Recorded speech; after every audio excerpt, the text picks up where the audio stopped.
3월 3일 오늘 여는 하나님의 말씀입니다.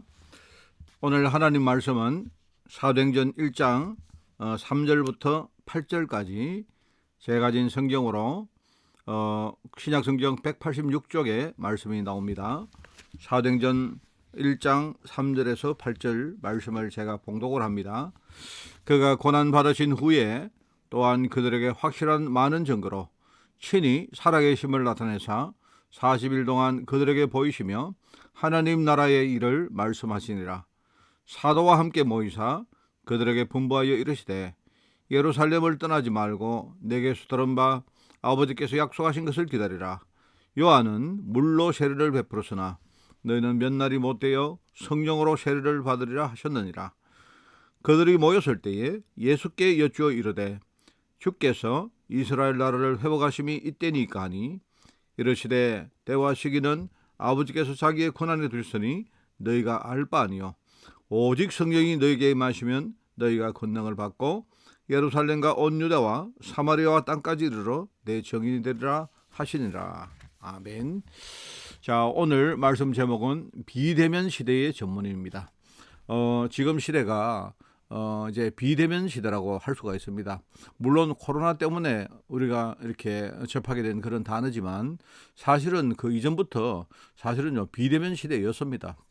이 비대면 시대라는 말은 뭐냐니까 조용히 실제로 사람을 만나거나 이렇게 직접 대면하지 않아도 그죠? 뒤에서 중요한 영향을 가지고 실제로 세상을 움직이고 해왔다는 것입니다.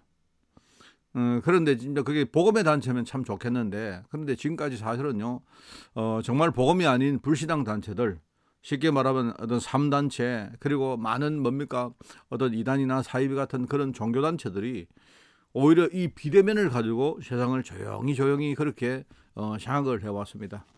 네, 그렇게 하다 보니까 지금 이제 3시대가 되어졌다 하는 그런 이야기입니다.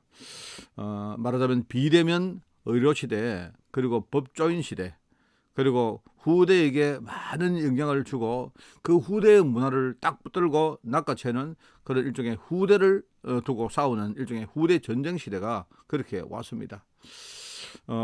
그 결과 지금 실제로 세상에 영향을 주는 의료인이나 이 법조인들에게 정말 하나님의 믿음이 전거되는 그것보다는요 오히려 불신앙이 막 전달되고 하니까 이제 그것 때문에 영적 문제가 오고 세상에 지금 정신병이나 여러 가지 감염병, 전염병들 이런 많은 저주 재앙들이 쏟아지고 있는데 아무도 그들에게 진짜 이 복음의 답을 주고 있지 못하는 그런 상태입니다.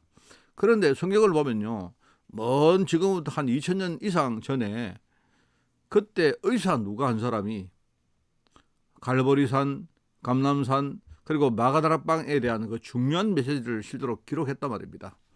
이 의사 누가는 영향력이 있었던 사람이기도 하지만 정말로 복음을 알고 있었던 사람입니다.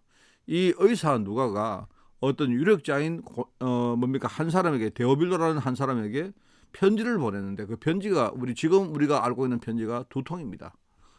그 의사가 보낸 이 2통의 편지를 통해서 지금 아주 중요한 부분들을 전달한 것이다. 그렇습니다. 그리고 예수님의 그 재판을 기록을 했는데 이것은 역사를 기록한 것이다. 예수님의 재판과 또 심지어 말입니다. 나중에 하면 바울의 재판 이런 것들을 기록을 했는데 이게 전부 다 역사를 기록한 것이다. 여러분 그런 이야기입니다. 지금 우리가 이렇게 키우고 기도하는 우리 후대들은 아마 대략 한 2030년도에서 대략 한 2080년도 정도 한 50년도를 움직이는 그런 아주 중추에 설 것입니다. 그 시대는요 소위 4차 산업이라고 말하는 그런 아주 지금하고도 이렇게 상당히 차이가 있는 그런 어떤 산업의 발전상을 우리가 직면할 것이고요. 그러면서도 그에 따른 수많은 질병과 여러 가지 사회 문제, 개인 문제, 가정 문제 이런 것들을 만나게 될 것입니다. 자, 그런데 시대마다 문제는 여러 가지로 보이지만 해답은 딱 하나거든요. 바로 영적인 그 해답, 바로 복음입니다. 그죠?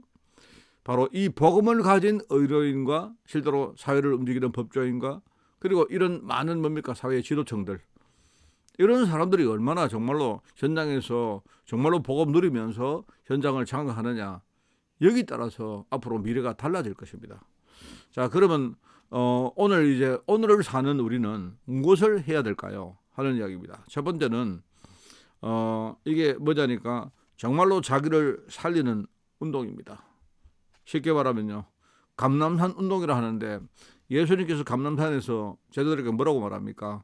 예루살렘을 떠나지 말고 내가 너에게 약속한 것을 기다리라. 요한은 물로 세례를 베풀었지만 그런다, 나는 너에게 성령으로 세례를 베풀 것이다. 그러면서 뭡니까? 이 성령이 임하시면 너희가 권능을 받고 예루살렘과 온 유다와 사마리아 땅까지 이르러 지금 내 증인이 될 것이다. 이렇게 약속을 했거든요. 그러니까 이제 감람산 운동이라는 말은 첫 번째가 바로 묵상 운동입니다. 정말로 매일 뭡니까? 모든 현장에서 정말로 성삼위 하나님의 능력을 우리가 실제로 누리고 보호자에서 주시는 그 능력들을요, 우리가 실제로 내 것으로 만드는 것이다. 그러면서 뭡니까? 내가 정말 이 시대를 살릴 능력, 이 시대가 어떻게 돼가는가 우리가 지금 말씀으로 들었지 않습니까?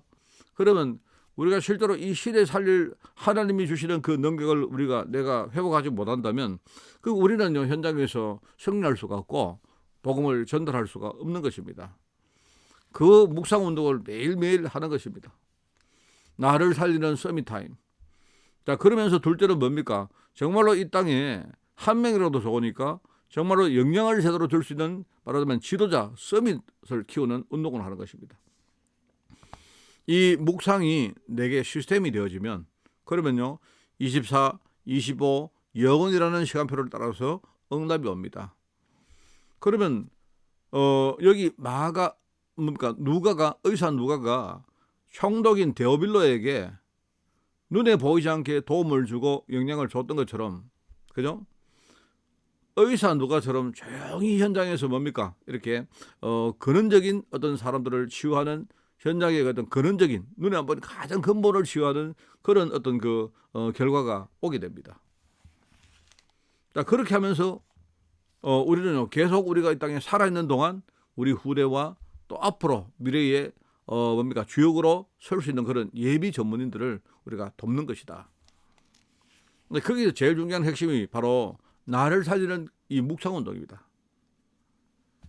자, 그리고 이제 두 번째는 뭡니까? 그걸 하면서 앞에 나왔습니다만은요, 우리는 그 다음에 해야 될 것이 뭡니까? 근원적인 치유 운동을 하는 것이다. 의사들이 그죠? 눈에 보이는 부분을 치유하지만 우리는 더 뿌리부터 치유하는 것이다 하는 겁니다. 그래서 조용히 뭡니까? 내가 한 일을 잘 내가 성실히 수행을 하면서 내 현장에서 정말 만나는 사람들에게 제대로 우리가 상담을 해주고 그들에게 참된 이 복음을 설명해주는 어떤 그런 역할을 하는 것이다. 그렇습니다. 그래서 초대교회는요, 감람산과 마가다락방에서 일어났던 많은 일들, 어떻게 보면 그거는요, 세상적으로 볼 때는 큰일이 아닙니다. 조용한 사이에, 아무도 모르는 사이에 일어났던 몇몇 사람만에 일어났던 일이었습니다. 그런데 나중에 그것이 문화 전체를 바꾸는 것이다. 사도행전 11장에 보면 뭡니까? 서대반의 환란으로 말미암아 흩어진 자들이 모인 그 교회가, 그게 안디옥 교회였습니다. 그런데 이 안디옥 교회가 실제로 아무런 보잘것없는 사람들이 도망가서 만든 그런 교회인데, 그런데 그 안디옥 교회가 나중에 세계 선교의 문을 열었다. 이 길을 따라가다가 나중에 뭡니까? 몇천 년 만에 이스라엘 문화를 뒤집는 이런 일들. 그 당시에 로마를 정복했던 것처럼 아마 한 250년 만에 로마를 실제로 정복한 것처럼 몇천 년 만에 이스라엘 문화를 뒤집는 일들이 앞으로 벌어질 것이다 하는 그 이야기입니다. 지금 현장에는요, 사도행전 33장, 16장, 19장처럼 지금요, 어떤 사람들이 알지 못하는 근원만 우리가 제대로 알면요, 사실은요, 치유는 굉장히 어려운 것이 아닌데, 사람들이 실제로 영적인 근원을 모르기 때문에 우리만이 이 복음 가지고 영적 근원을 치유할 수가 있는 것입니다. 그래서 바울은요, 그냥 죄수가 되어서 재판을 받으러 가는 그 과정에서 말입니다. 그리고 법정에 섰을 때 실제로 그냥 만나는 사람에게 여러 가지 이야기를 해주고 법정에서 실제로 자기에게 일어났던 많은 일을 증언을 했는데, 그런데 그걸 통해서도 근원적인 치유가 일어났다는 것입니다. 자, 그리고 오늘 세 번째는 후대운동입니다. 하나님은 우리가 성경에 나온 것처럼 미래 살리는 후대운동을 하기를 원하십니다. 그래서 우리는요, 후대운동을 하되 뭡니까? 그냥 우리가 마구잡이로 하는 것이 아니고 뭔가 이걸요, 우리 후대가 제대로 앞으로 우리가 나중에 죽고 난 이후에도 여기에 대한 분명한 근거가 정립될 수 있도록 우리가 하는 것이고, 또 그리고 그걸 전부 다 뭡니까? 현장에 맞게 시스템으로 만들 필요가 있다. 근데 바울은 바로 그 시대에 회당과 서원과 저작거리를 파고 들어갔다. 회당은 뭡니까? 유대인들이 모이는 모든 문화의 구심점이 뭡니까? 회당입니다. 서원은 어디입니까? 아이들을 가르치는 학교 같은 곳입니다. 저자는 어디입니까? 바로 시장처럼요, 사람들이 모이는 일종의 완전 열린 공간을 말하는 겁니다. 여기가 가장 중요한 황금 언약이기 때문에 바울은요, 그 현장에 파고 들어갔다. 그래서 거기에 플랫폼을 만들고 파수꾼을 세우고 안테나를 구축하는 그 일을 했는데, 이것만 했는데요, 사실은 시간이 지나니까 자동적으로 뭡니까? 되어지는 그런 역사가 일어났다는 것입니다. 자, 우리는 24 시스템을 내가 만들고, 그러면 하나님이 25 응답을 내게 주실 것이며, 그리고 뭡니까? 우리가 만든 이 모든 것들이 뭡니까? 영원한 작품으로 우리 후대들에게 전거될 것이다. 여러분 생각하시고, 비대면 시대, 지금은 정말로 비대면 시대입니다. 코로나 때문 이야기 아니고 원래 뭡니까? 조용히, 그죠? 의미를 가지고 정말로 어떤 중요한 비밀을 알고 있는 사람들이 세상을 움직이는 시대다. 여러분이 비대면 시대의 전문인으로 여러분이 응답받는 그런 하루가 되기를 예수님 이름으로 축원을 드립니다. 하나님 아버지 감사합니다. 이 비대면 시대에 정말로 복음 가지고 하나님이 원하시는 시스템을 만드는데 우리 인생 귀하게 헌신할 수 있도록 주님이 축복하여 주옵소서. 그 시스템 속에 내 자신이 정말로 중심이 될 수 있도록 주님이 축복해 주되, 정말 매일매일 나를 살리는 작업이 정말 우리가 끊이지 않고 변함없이, 그것도 우리가 정말 사력을 다해서 우리가 인도받도록 오늘 하루를 주님이 축복하여 주옵소서. 감사드리며 예수님의 이름으로 기도드리옵나이다. 아멘.